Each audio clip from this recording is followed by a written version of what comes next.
మన టాలీవుడ్లో తెలుగు సినిమాలతో పాటు అదర్ లాంగ్వేజ్ సినిమాలు సెన్సేషన్ క్రియేట్ చేస్తున్నాయి. కంటెంట్ బాగుంటే ఆడియన్స్ డేటర్స్కు బ్రహ్మరథం పడుతున్నారు. గత కొన్నేళ్ల నుంచి మన టాలీవుడ్ హీరోలు డిఫరెంట్ జాన్స్లో నటిస్తున్నారు. రొటీన్ కథలకు దూరంగా ఉంటున్నారు. మన స్టార్స్ ప్రతి సంవత్సరానికి 2 సినిమాలతో ఆడియన్స్ ముందుకు వచ్చేవారు. ఇప్పుడు 2 సంవత్సరాలకు ఒక్క మూవీతో సరిపెట్టేస్తున్నారు. యాక్టింగ్లో మాత్రం ఇరగదీస్తూ వస్తువుల వరదపారిస్తున్నారు. కొంత లేట్ అయినా కానీ సాలిడ్ మూవీస్తో ఆడియన్స్ టేస్టుకు మించి వస్తున్నారు. హిట్స్ వచ్చినా ఫ్లాప్స్ వచ్చినా పాండియా మూవీస్ చేస్తున్నారు. ఫ్లాప్స్ వస్తుంటే వీళ్ల పని అయిపోయిందని ఎన్నో విమర్శలు వచ్చాయి. అయినా సరే ఎక్కడో మూవీతో సక్సెస్ సాధించలేమనుకున్నారు. ఒరిస ఫ్లాప్స్ తర్వాత లేదా బిగ్గెస్ట్ డిజాస్టర్ తర్వాత అదిరిపోయే కంబ్యాక్ ఇచ్చి ట్రెండ్ సెట్ రికార్డు సృష్టించిన సినిమాల గురించి, ఆ హీరోల గురించి ఈ వీడియోలో తెలుసుకుందాం. వీడియో లాస్ట్ వరకు చూసి లైక్ అయితే చేయండి. అలాగే సబ్స్క్రైబ్ అయితే చేసుకొని పక్కనున్న బెల్ ఐకాన్ని యాక్టివేషన్ అయితే చేసుకోండి. నేను చేసే ప్రతి వీడియో మీకు నోటిఫికేషన్ రూపంలో ఫ్రీగా తెలియజేస్తుంది. ఇప్పుడైతే మన వీడియోలోకైతే వెళ్దాం. అలాగే వీడియో చివరి వరకు చూసి ఈ వీడియోపైన మీ అభిప్రాయం ఏంటో కామెంట్ చేయండి. మహేష్ బాబు సినిమాలు టాలీవుడ్లో ఎలాంటి ప్రభావం చూపుతాయో మనకు తెలిసిందే. పోకిరి లాంటి ఇండస్ట్రీ తర్వాత వరుసగా 3 ఫ్లాప్స్ పలకరించాయి. సైనికుడు, అతిథి, కలేజా హై వాల్యూస్తో ఆడియన్స్ ముందుకు వచ్చినా ఫలితం దక్కలేదు. అతిథి ఓన్లీ ఓపెనింగ్స్తో సరిపెట్టుకుంటే కలేజా అప్పుడు ఫ్లాప్గా మిగిలి అండర్ రేటెడ్ మూవీగా నిలిచిపోయింది. ఈ ఫ్లాప్స్ తర్వాత దూకుడుతో సాలిడ్ కంబ్యాక్ వచ్చారు మహేష్ బాబు.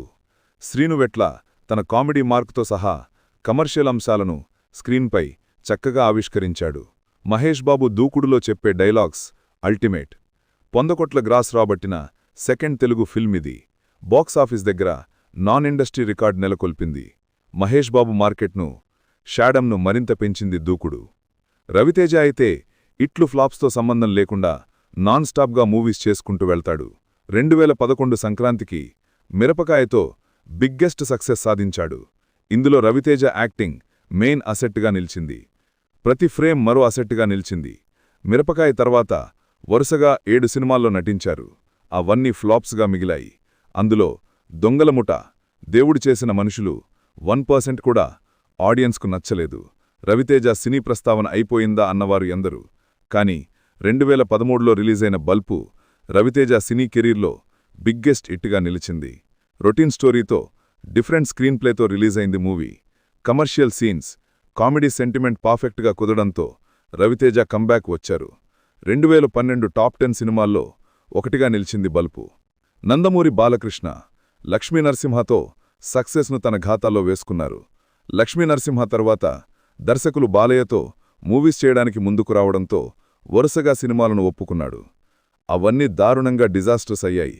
అందులో ఒక్క మొగాడు కనీసం ఓపెనింగ్స్ కూడా రాబట్టలేకపోయింది.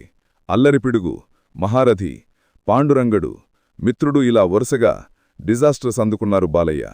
ఆ తర్వాత బోయపాటి సీను దర్శకత్వంలో వచ్చిన సింహం నాన్ ఇండస్ట్రీ రికార్డును క్రియేట్ చేసింది.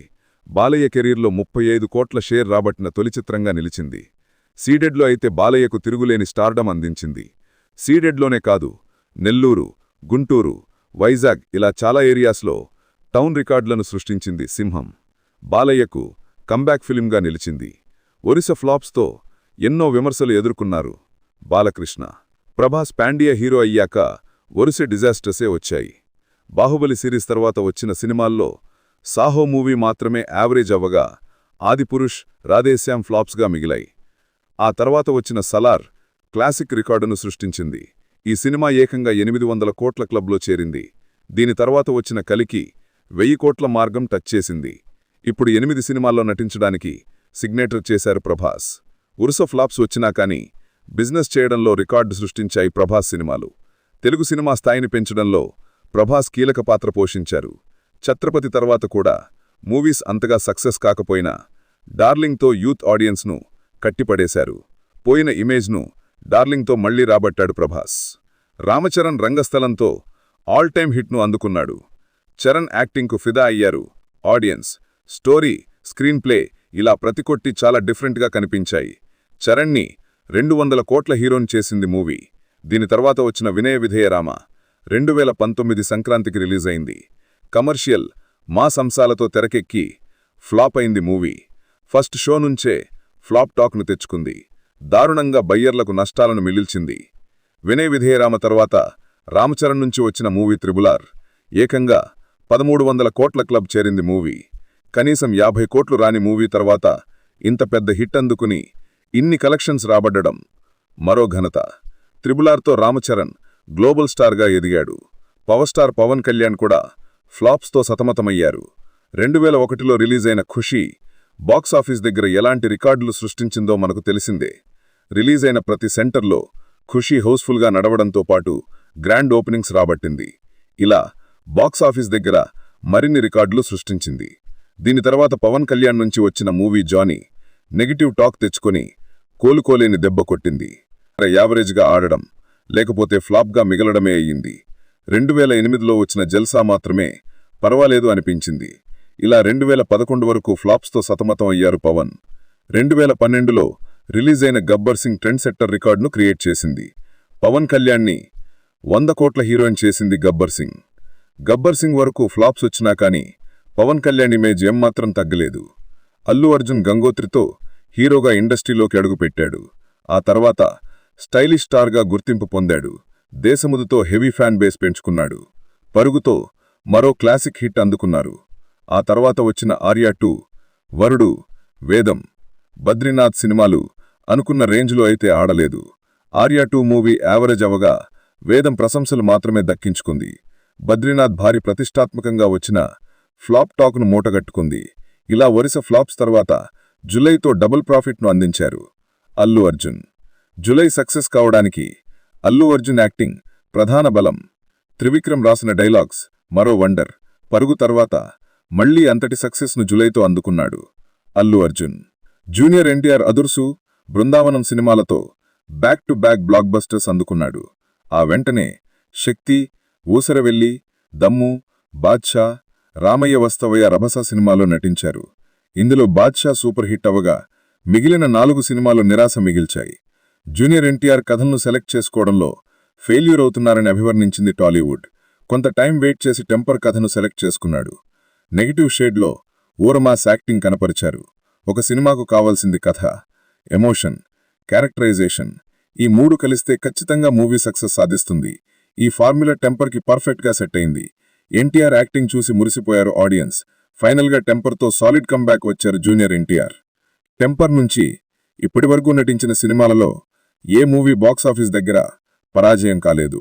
ఇక టైటూ హీరోల విషయానికి వస్తే శర్వానంద్ రణరాజాలంతో తన స్థానాన్ని సుస్థిరం చేసుకోవడంతో పాటు టైటూ హీరోలకు గట్టి పోటీనిచ్చారు. క్యారెక్టర్ ఆర్టిస్ట్గా ఇండస్ట్రీలోకి అడుగుపెట్టి గమ్యం, ప్రస్థానం సినిమాలతో తనలోని హీరో యాంగిల్ని పరిచయం చేశాడు. ప్రస్థానం తర్వాత ఏ మూవీ చేసినా సక్సెస్ కాలేదు. 2014లో వచ్చిన రణరాజా రన్ బిగ్గెస్ట్ సక్సెస్ అయింది. ఈ చిత్రానికి గాను ఉత్తమ నటుడిగా ఓ ఫిలింఫేర్ అవార్డును సైతం అందుకున్నాడు. నితిన్ కూడా సై తర్వాత అంతటి సక్సెస్ అయితే చూడలేదు. మధ్యలో ఆటాడీస్, ద్రోణా సినిమాలు పర్వాలేదనిపించాయి కానీ నితిన్ స్టార్డమ్కు తగ్గట్టు హిట్స్ అయితే కావు. 2012లో ఏమాత్రం అంచనాలు లేకుండా వచ్చిన ఇష్క్ మూవీ బాక్సాఫీస్ దగ్గర బ్లాక్ బస్టర్ అయింది. నితిన్కు పూర్వ వైభవం తెచ్చిపెట్టింది మూవీ. ఇష్క్ తర్వాత తన స్ట్రాటజీకి తగ్గట్టు మూవీస్తో ఆడియన్స్ ముందుకు వచ్చారు నితిన్. ఇప్పుడు నితిన్ కెరీర్ మళ్లీ మొదటికే వచ్చింది. ఇప్పుడు ఆడియన్స్ ముందుకు రాబిన్ నోట్, తమ్ముడు సినిమాలతో వస్తున్నారు. ఇష్కులానికి సక్సెస్ అందుకుంటాడో లేదో చూడాలి. ఓకేనా ఫ్రెండ్స్, వీడియో అయితే నచ్చిందనుకుంటున్నాను. ఈ వీడియో నచ్చినట్లయితే లైక్ అయితే చేసి సబ్స్క్రైబ్ అయితే చేసుకొని పక్కనున్న బెల్ ఐకాన్ని యాక్టివేషన్ అయితే చేసుకోండి. నేను చేసే ప్రతి వీడియో మీకు నోటిఫికేషన్ ద్వారా ఫ్రీగా తెలియజేస్తుంది.